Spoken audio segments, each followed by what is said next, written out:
the very most important section from the mathematics as well as from the science field point of view, that is trigonometry.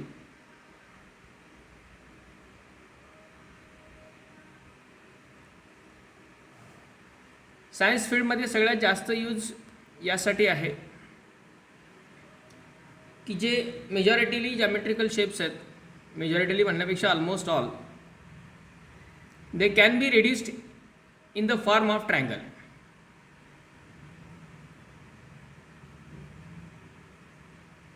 त्यामुळे ट्रायंगल्सचा study properly होणं आवश्यक आहे.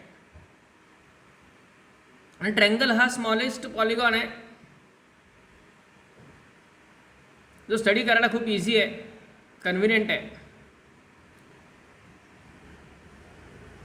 Initially trigonometry जरी only right अँगल्ड ट्रायंगलला limited ठेवण्यात आलेली असली, basic definitions आपण 10th सायन्समध्ये याच्या स्टडी केल्या. Right angled triangle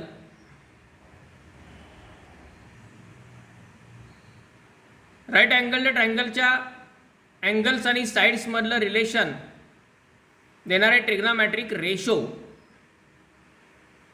sign, cos, tan, sec, cosec, cot, बरोबर आहे. What is mean by sine? If we consider a right angled triangle,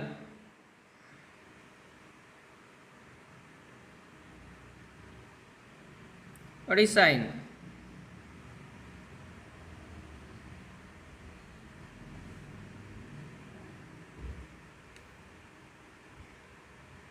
How these ratios are defined?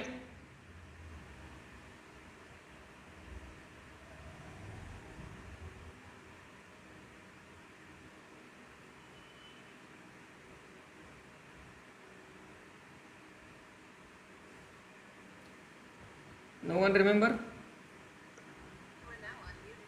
The ratio of opposite side to hypotenuse. The ratio of opposite side to hypotenuse. Whose opposite side?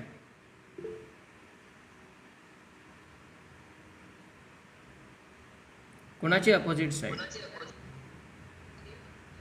Given angle theta. Angle theta. हे जे सर्व trigonometric ratios आहेत, यांना जर फक्त असंच लिहिलं sine, cos, tan, cosec, sec, cot, they have no importance. त्याला काहीच मिनिंग नाही आहे, त्यांना काहीच महत्त्व नाही आहे.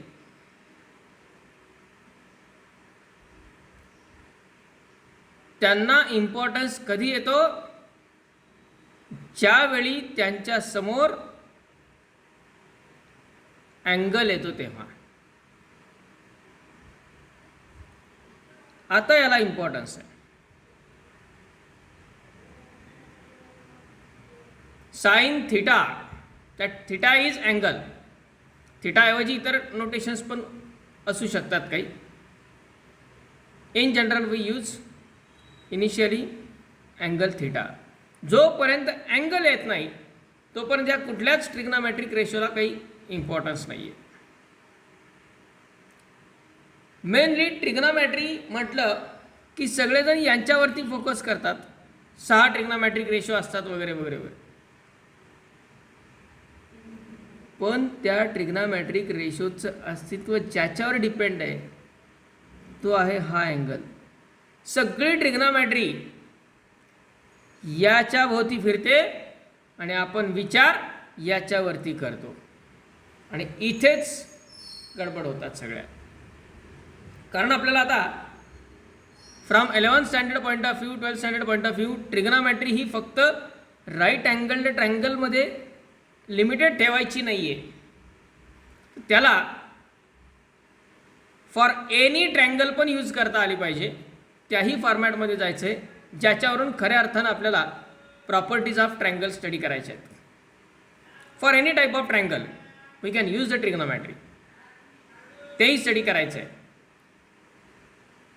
आणि सगळ्यात महत्त्वाचं मेजर पार्ट जो आहे तो म्हणजे सर्क्युलर ट्रिग्नोमॅट्रिक फंक्शन्स. जोपर्यंत हे सर्क्युलर फॉर्ममध्ये जात नाही ट्रिग्नोमॅट्रिक रेशो, ट्रिग्नोमॅट्रिक फंक्शन्स, तोपर्यंत त्यांचा ॲप्लिकेशन एरिया खूप कमी होता, लिमिटेड होता. पण जेव्हा ते सर्क्युलर फॉर्ममध्ये गेलो तेव्हा खऱ्या अर्थानं त्यामध्ये जास्तीत जास्त वर्किंग करता येतं. का आणि कसं तेच आपल्याला या सर्क्युलर ट्रिग्नोमॅट्रिक फंक्शन्समध्ये स्टडी करायचे.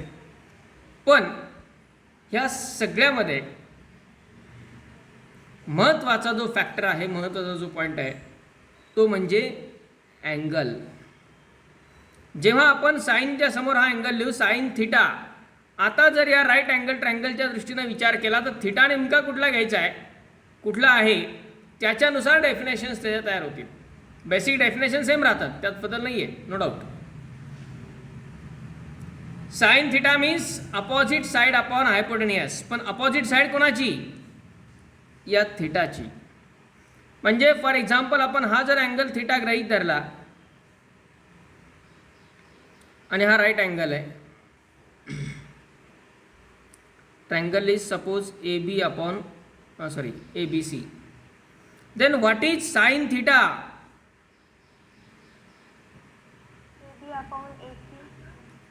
ए बी अपॉन ए सी, बरोबर. What is cos theta?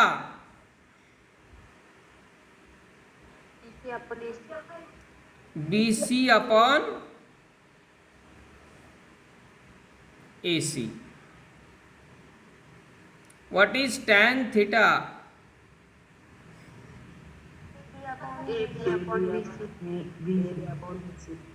A B upon B C. Opposite side upon adjacent side, बरोबर आहे. साइन थिटा असतो opposite side upon hypotenuse. Cos theta adjacent side, म्हणजे थिटाची ॲडजस्टंट साइड, ही थिटाची opposite side, आणि हे hypotenuse A C. Cos theta adjacent side upon hypotenuse. Tan theta opposite side upon adjacent side. Cosec theta AC upon AB.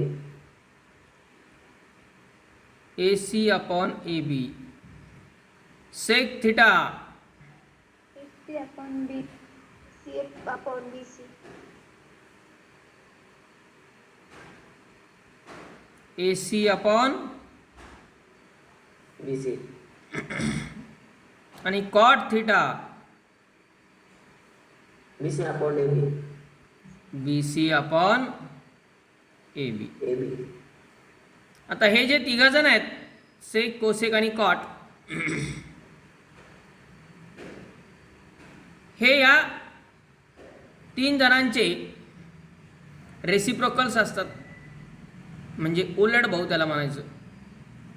साईनचा उलट भाऊ cosec, कॉसचा उलट भाऊ सेक, आणि टॅनचा उलट भाऊ कॉट, बरोबर आहे. आपल्याकडं चुलत भाऊ असतो, याच्यामध्ये उलट भाऊ असतो, एवढाच फरक. तर कोण कोणाचा भाऊ हे लक्षात ठेवायचं. बऱ्याच जणांचे कन्फ्युजन याच्यामध्येच असतात, बेसिक रिलेशनमध्ये. हे सगळे रेशो काय देतात तर हा ट्रँगलचा अँगल, राईट अँगल ट्रँगलचा अँगल, आणि त्या राईट अँगल ट्रँगलच्या साईड्स यांच्यामधलं रिलेशन देतात. Trigonometric ratios gives the relation between angle and sides of triangle.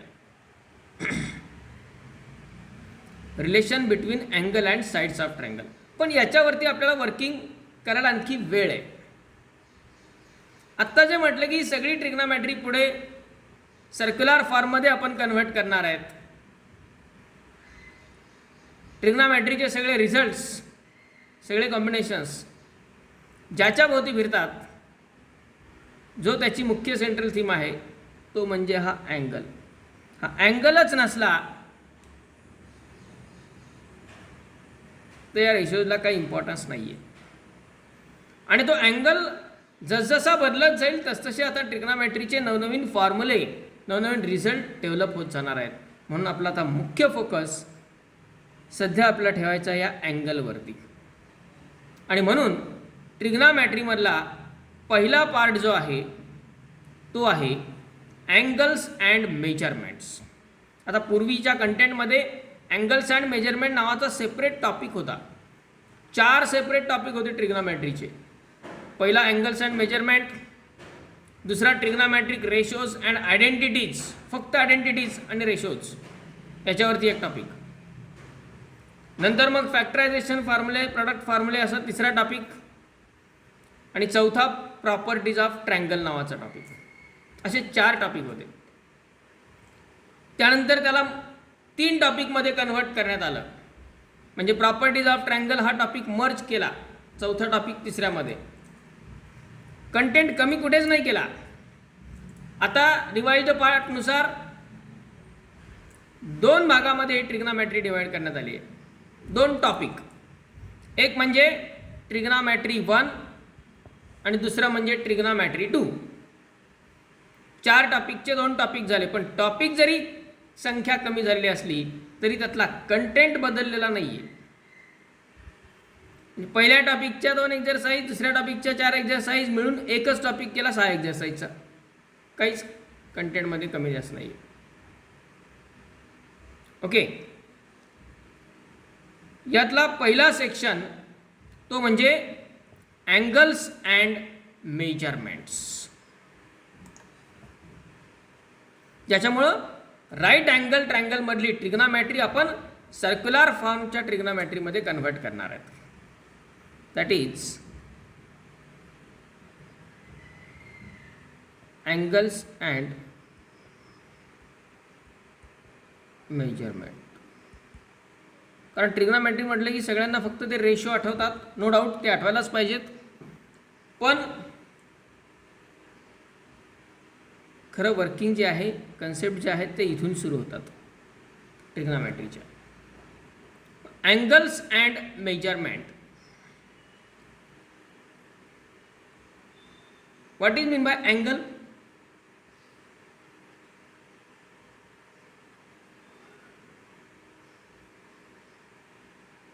Can anybody describe what is meant by angle?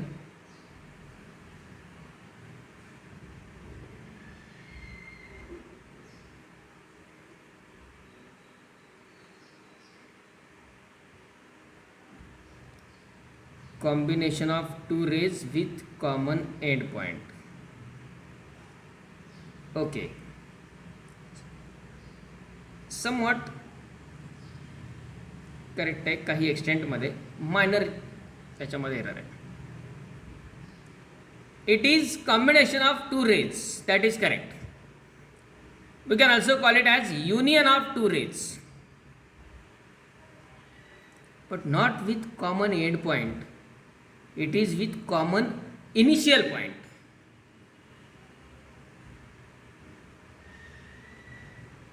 त्यांचा एंड कॉमन नसतो, त्यांचा इनिशियल पॉइंट, त्यांचा ओरिजिन कॉमन असतो. Union of 2 rays with common initial point, that is called angle, is the basic definition of angle.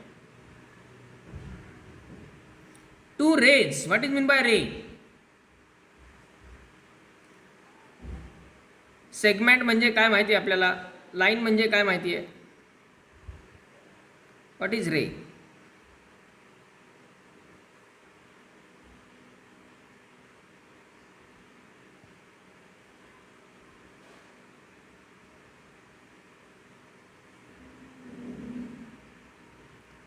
This is segment, बरोबर. पण यालाच जर आपण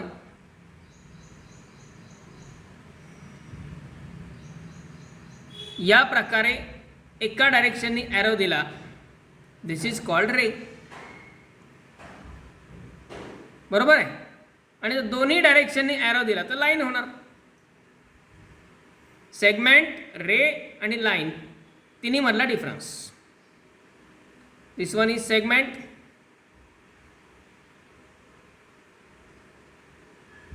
दिस one is line and this one is ray. आधी हा clear आहे. Concept गडबड कुठे होतात? याच्यामध्ये होतात. तिथून क्लिअर पाहिजे सगळ्या things. Segment limited portion of line असतो तो. या लाईनचा लिमिटेड पोर्शन घेतला त्याला सेगमेंट आपण म्हणणार. पण लाईन ही दोन्ही डायरेक्शनला अप टू इन्फिनिटी आपण एक्सटेंड करू शकतो. आणि रे हा एका डायरेक्शनला एक्सटेंड होतो, म्हणजे त्याचा एक पॉईंट जो असतो ज्याला आपण इनिशियल पॉईंट असं म्हणतो, तो असतो त्या रेचा ओरिजिन, की जिथून तो रे स्टार्ट होतो. सो हा जो रे आहे त्याचा हा इनिशियल पॉईंट झाला.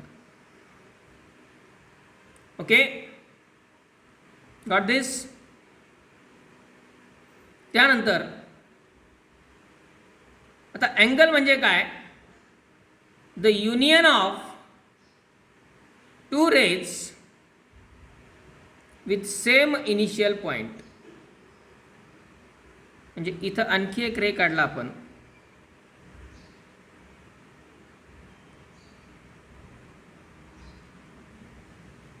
या प्रकारे ज्याचा इनिशियल पॉईंट तोच आहे जो पहिल्या रेचा होता. बऱ्याच जणांना अँगल हा एक्झॅक्ट कुठे असतो हे माहिती असतं, पण तो डिफाईन कसा होतो ते लक्षात येत नाही. It is the union of two rays with same initial point. ही बेसिक डेफिनेशन अँगलची. पण आपल्याला आता जे रिक्वायर्ड आहे तिथून पुढे ते फक्त अँगल्स नाही आहेत, तर आपल्याला पाहिजेत डायरेक्टेड अँगल्स. आपली रिक्वायरमेंट काय आहे? डायरेक्टेड अँगल्स ही आपली रिक्वायरमेंट आहे.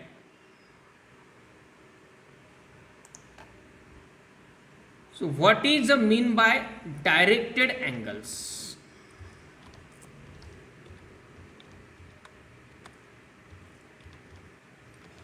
No doubt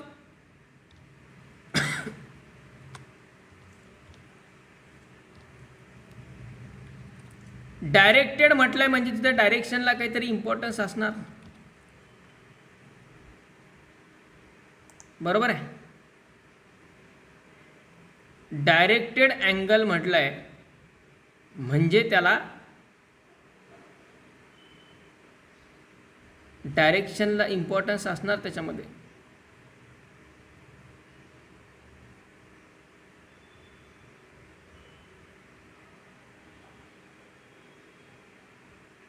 आता पहा, जर डायरेक्शनला इम्पॉर्टन्स आहे तर मग अँगलची डायरेक्शन कशी घेणार तेही महत्त्वाचं आहे. अँगल्सची डायरेक्शन कशा प्रकारे घ्यायची ते इम्पॉर्टंट आहे.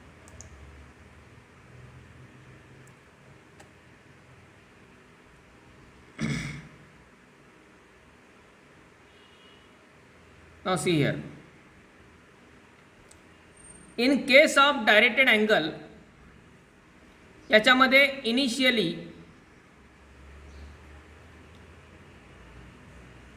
एक रे कन्सिडर केला जातो फक्त.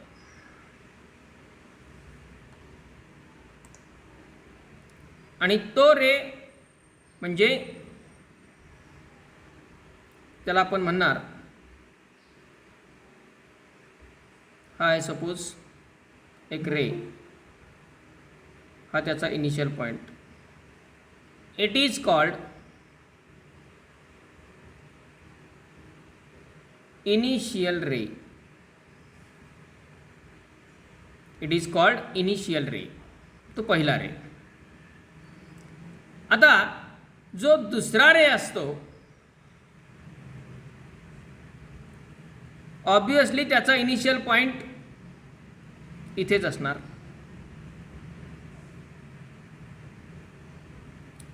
सुरुवातीला तो इथेच ॲज्युम करायचा आहे. सुरुवातीला तो ॲज्युम याच ठिकाणी करायचा आहे. आता हा जो दुसरा रे आहे ग्रीन कलरवाला त्याला म्हटलं जातं टर्मिनल रे. इनिशियल रेची पोझिशन, इनिशियल रेची जागा ही फिक्स असते, ती बदलत नाही. एकदा आपण इनिशियल रे हा आहे असं कन्सिडर केलं, हा इनिशियल झाला. एकदा आपण इनिशियल रे हा आहे असं कन्सिडर केलं, तो इनिशियल रे फिक्स झाला. जागा बदलणारा जो आहे तो आहे टर्मिनल रे. आता यामध्ये काय केलं जाणार, हा जो टर्मिनल रे आहे ग्रीन कलरवाला तो आपण रोटेट करणार, रिव्हॉल्व करणार अबाउट इनिशियल रे. या टर्मिनल रेला आपण काय करणार, रोटेट करणार, रिव्हॉल्व करणार. त्याला जर रोटेट करायचं म्हटलं तर तो एकतर या डायरेक्शनमध्ये रोटेट होईल किंवा या डायरेक्शनमध्ये रोटेट होईल. बरोबर आहे. म्हणजे डायरेक्शन आहे आणि डायरेक्शनला इम्पॉर्टन्स आहे. डायरेक्शन आहे आणि डायरेक्शनला इम्पॉर्टन्स आहे.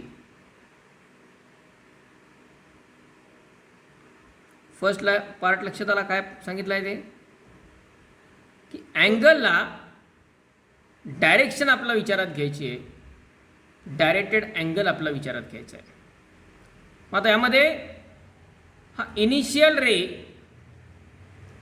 सेम पोझिशनला राहतो, त्याची जागा बदलत नाही. दुसरा जो रे आहे तो रोटेट होणार, रिव्हॉल्व होणार. तो ह्या डायरेक्शनमध्ये रोटेट होऊ शकतो किंवा या डायरेक्शनमध्ये. या डायरेक्शनला म्हटलं जातं अँटी क्लॉकवाईज डायरेक्शन आणि याला म्हटलं जातं क्लॉकवाईज डायरेक्शन. हे तर आपल्याला माहीत आहे.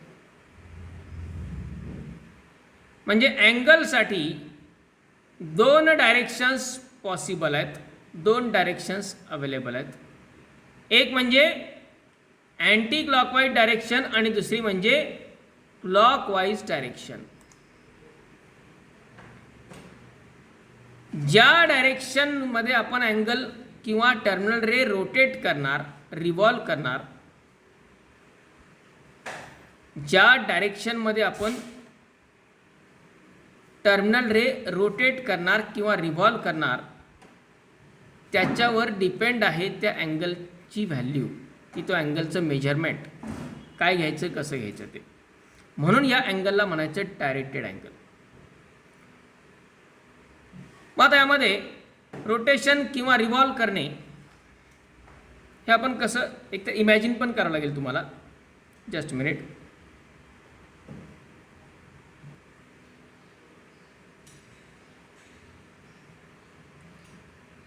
इनिशियली आपण इनिशियल रे काढला आणि टर्मिनल रे पण त्याच्यावरती काढला. आता हा बघा, हा जसा रोटेट होतोय त्याचं रोटेशन ऑब्झर्व करा. दोन्ही डायरेक्शनमध्ये आपण त्याला रोटेट करू शकतो. जसजसं तो रोटेट होईल, ही झाली अँटी क्लॉकवाईज डायरेक्शन आणि ही झाली क्लॉकवाईज डायरेक्शन. ओके.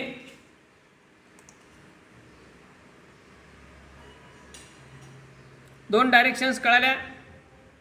आणि जो रोटेट होतोय, जो रिव्हॉल्व होतोय तो आहे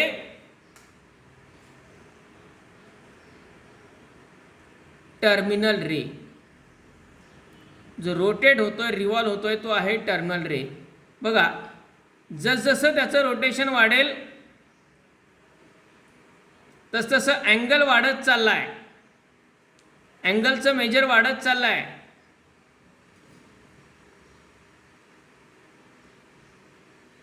जसजसं रोटेशन त्याला आपण देऊ तसतसं अँगलचं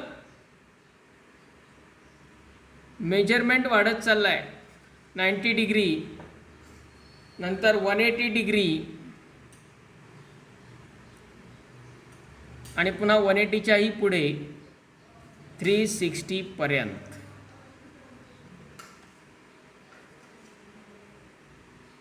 बरोबर आहे. ही कन्सेप्ट आहे. हे मुद्दाम व्हिज्युअली याच्यासाठी दाखवलं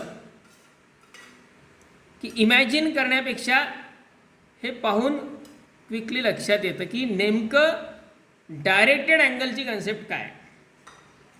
आता जर आपण ऑब्झर्व केलं केअरफुली इथे, तर त्या रोटेशनमुळे एक सर्कल तयार झालं. त्या रोटेशनमुळं तिथे एक सेंटरच्या ठिकाणी एक सर्कल तयार झालं.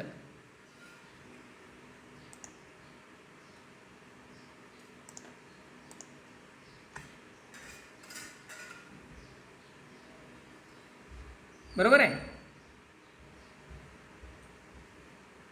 हेच आपण अँटी क्लॉकवाईज डायरेक्शनमध्ये किंवा क्लॉकवाईज डायरेक्शनमध्ये दोन्ही डायरेक्शनमध्ये त्याला रोटेट किंवा रिव्हॉल्व करू शकतो.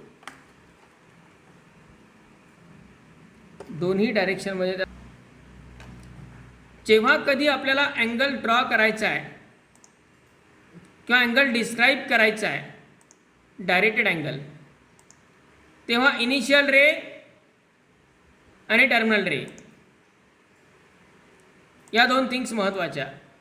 आणि जेव्हा कधी असं म्हटलं जाईल terminal ray rotates or revolve about initial ray, याचा अर्थ तो टर्मिनल रे आपण रोटेट करतोय किंवा रिव्हॉल्व करतोय.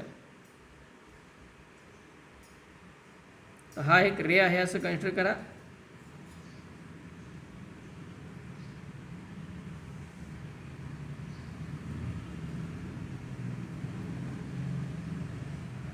सपोज यामध्ये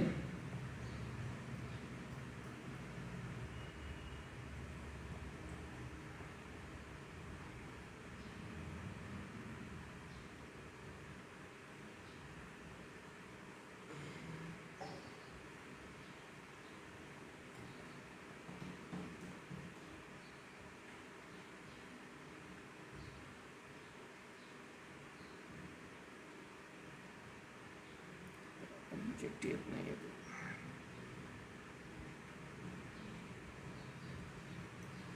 ठीक आहे. हा इनिशियल रे आणि टर्मिनल रे रोटेट करून आपण या डायरेक्शनमध्ये रोटेट केला आणि इथे आणला. ही आहे अँटी क्लॉकवाईज डायरेक्शन रोटेशनची. जर आपण इनिशियल रे इथे आणि टर्मिनल रेला रोटेट करून या डायरेक्शनने रोटेट केलं तर ही झाली anti clockwise clockwise direction. Anti clockwise आणि क्लॉकवाईज अशा दोन डायरेक्शनमध्ये रोटेट करता येतो. यांचा इनिशियल पॉईंट आपण गृहीत धरू सपोज ओ, म्हणजे ओ ए हा आहे इनिशियल रे आणि ओ बी आहे terminal ray. O A is called initial ray and O B is called terminal ray. यामध्ये हा जो टर्मिनल रे आहे त्याला आपण रोटेट करणार किंवा रिव्हॉल्व करणार अबाउट इनिशियल रे या प्रकारे.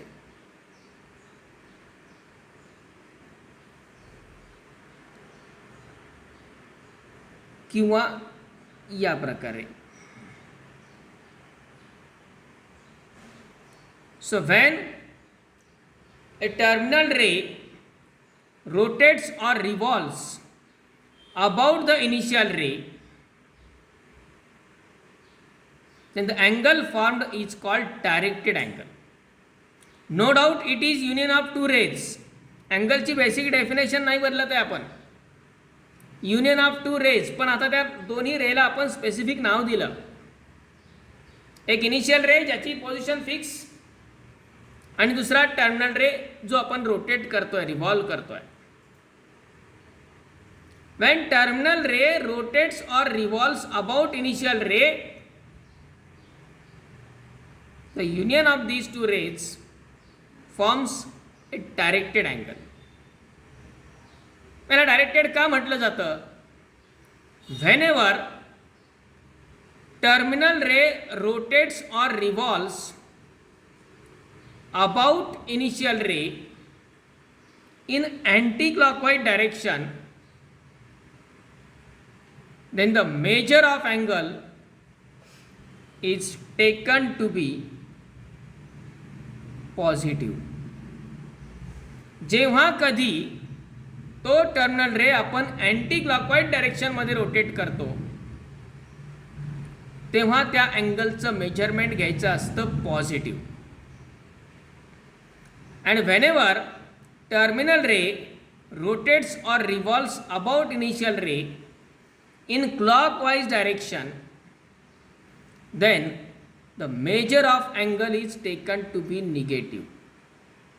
म्हणजे दोन डायरेक्शनचा त्या अँगलच्या मेजरमेंटवरती हा इफेक्ट आहे. जर तो अँटी क्लॉकवाईज डायरेक्शनमध्ये रोटेट केलेला असेल तर त्याला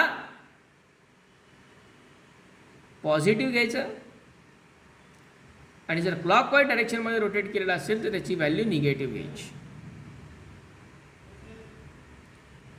इन जनरल अँगलचं आपण नोटेशन हे वापरत असतो. डायरेक्टेड अँगलचं नोटेशन हे असतं. कॉमनली लिहिताना असंच लिहितात, अँगल म्हटलं की सगळेच डायरेक्टेड असला काय, कुणी असला काय, जसं ते आपल्या वर्क फ्लोमध्ये येत. पण टू बी स्पेसिफिक एखाद्या ठिकाणी जर असं नोटेशन असलं तर कन्फ्युजन नाही व्हायला पाहिजे. आता इथं याला परत ॲरो नाही द्यायचा, क्लॉकवाईज आहे का अँटी क्लॉकवाईज, ते डझंट मॅटर. अँगलचं आपलं नेहमीचं नोटेशन, त्याला फक्त ही याचा अर्थ त्याला डायरेक्शन दिलेली आहे. मग जर अँटी क्लॉकवाईज असेल तर अँगल मेजरमेंट घ्यायचं पॉझिटिव्ह, क्लॉकवाईज असेल तर मेजरमेंट घ्यायचं निगेटिव्ह. ओके. आता यामध्ये what is mean bye major of angle?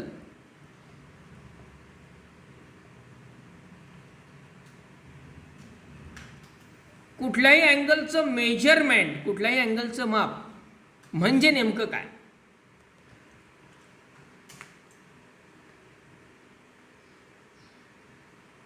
कुठल्याही अँगलचं मेजर, कुठल्याही अँगलचं माप म्हणजे नेमकं काय? तर बा, द अमाऊंट ऑफ रोटेशन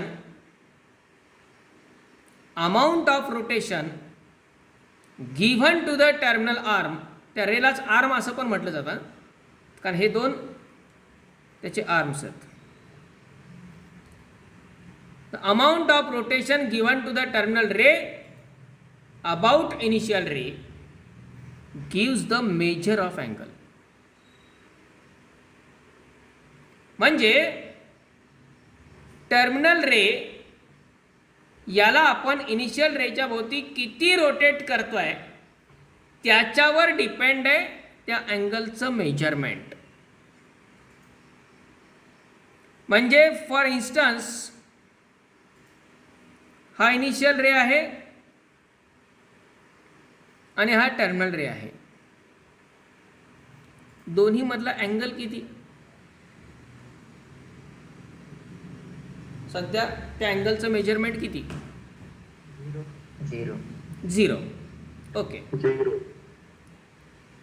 आता समजा हा जो टर्मिनल रे आहे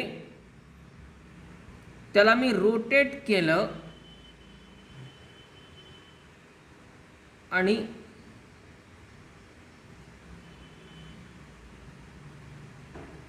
इथे आणलं. आता अँगल किती झाला? 90. 90 डिग्री. ओके. त्यानंतर समजा त्याला पुन्हा पुढं मी रोटेट केलं आणि इथपर्यंत आणलं. अँगल किती झाला? 180. बरोबर आहे. जसं रोटेशन वाढवेल अँगलचं माप वाढतंय की नाही. समजा त्याला रोटेट करून मी परत पुढे नेला, इथपर्यंत आणलं, असं रोटेट करून.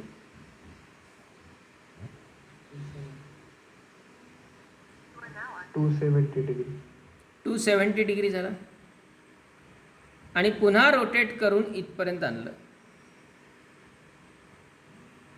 एक पूर्ण रोटेशन देऊन परत त्याला इथं जागेवर आणलं. आता अँगल किती झाला? 360. 3000.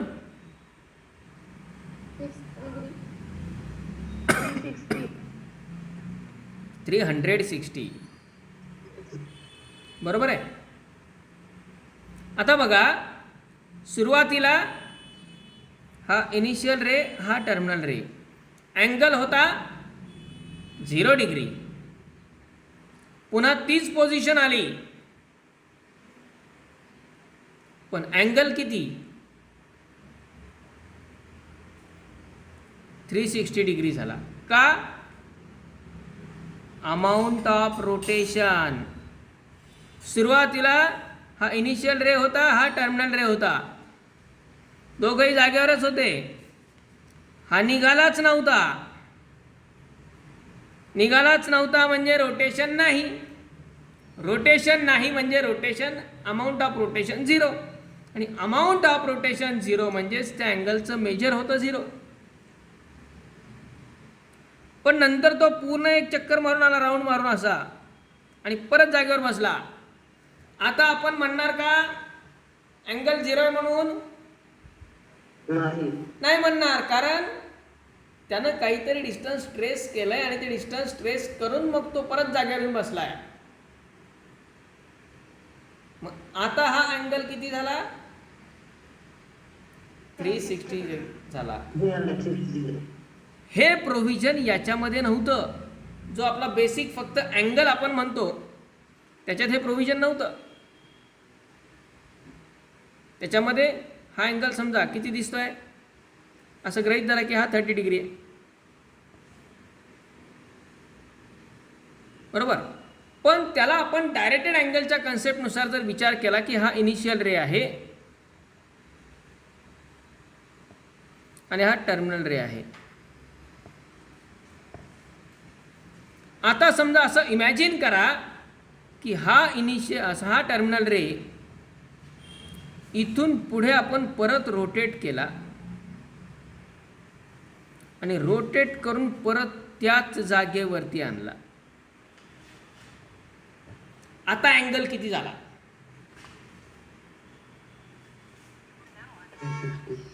360.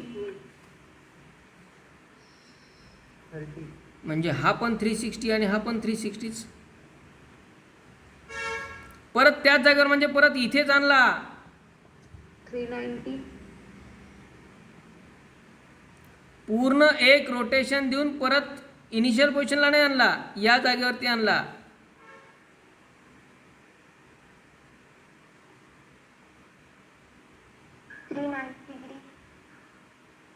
किती? 390 डिग्री. एक कंप्लीट रोटेशन ज्यावेळी आपण देतो, एक कंप्लीट रिव्होल्यूशन आपण ज्यावेळेस देतो, तेव्हा अँगल किती ट्रेस होतो?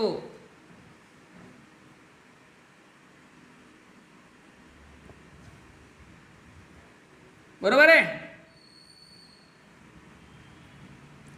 एका कंप्लीट रोटेशनचा, एका कंप्लीट रिव्होल्यूशनचा अँगल किती ट्रेस होतो?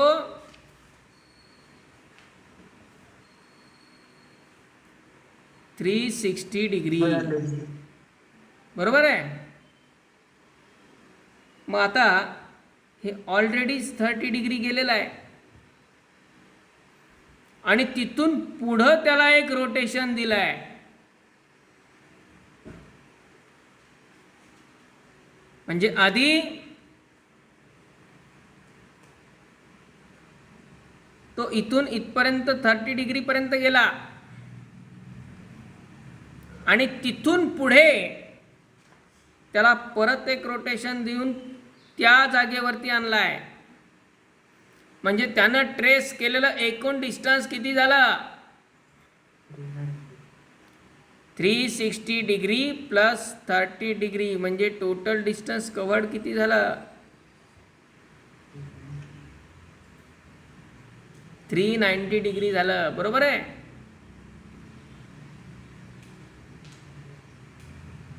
म्हणजे अजून एक आता बघा, समजा आता हा अँगल आहे 390 डिग्री. समजा त्याला पुन्हा असं वाटलं की आणखी एक चक्कर मारून यावी आणि परत त्याच जागेवर बसावं.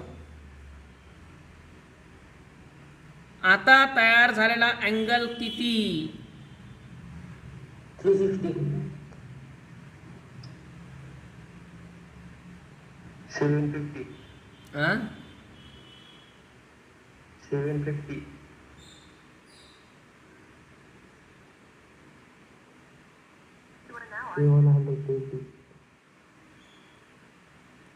समजा असं गृहीत धरा, आता अशा प्रकारच्या शिक्षा होत नाहीत शाळांमध्ये, पण समजा असेल झाली अशी शिक्षा, तुम्ही शाळेमध्ये उशिरा पोचले. उशिरा पोचल्यानंतर समजा तुम्हाला टीचरनी तुमच्या सांगितलं आहे तू लेट आलेला आहे, एक काम कर, हे शाळेसमोरचे ग्राउंड दिसतं आहे,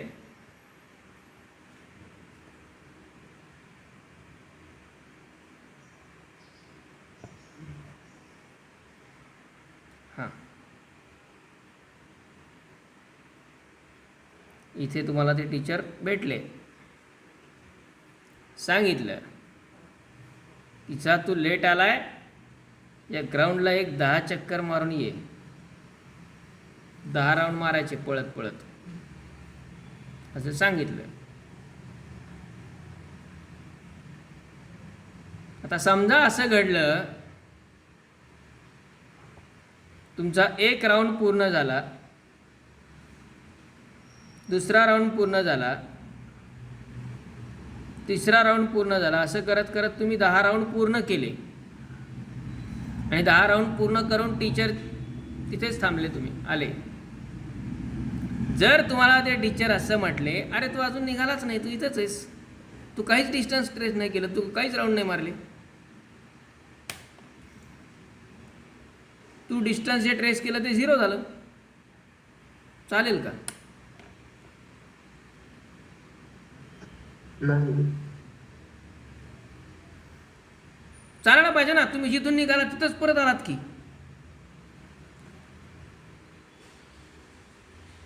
ज्या जागेवरून तुम्ही निघालात त्याच जागेवर परत आलात ना, मग डिस्टन्स कव्हर्ड 0 झालं.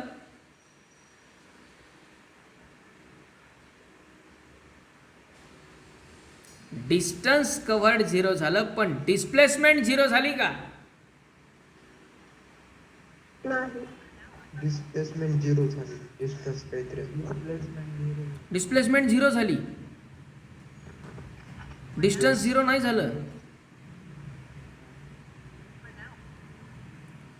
ए या पॉइंट पासून तुम्ही निघाले, एक राऊंड पूर्ण करून परत ए या पॉइंटलाच आले, 0 काय झालं? डिस्टन्स का डिस्प्लेसमेंट?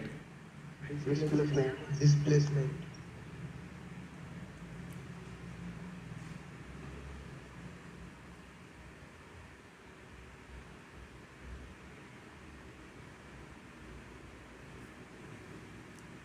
Very good.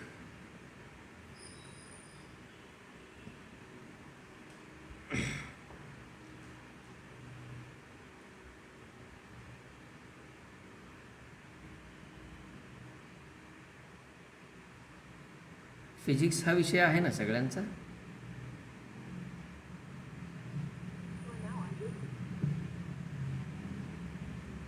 याचा घ्या आज शोध, काय 0 झालं? डिस्टन्स 0 होतं का डिस्प्लेसमेंट 0 होतं? ते त्याच्यावरच आपलं हे. ओके.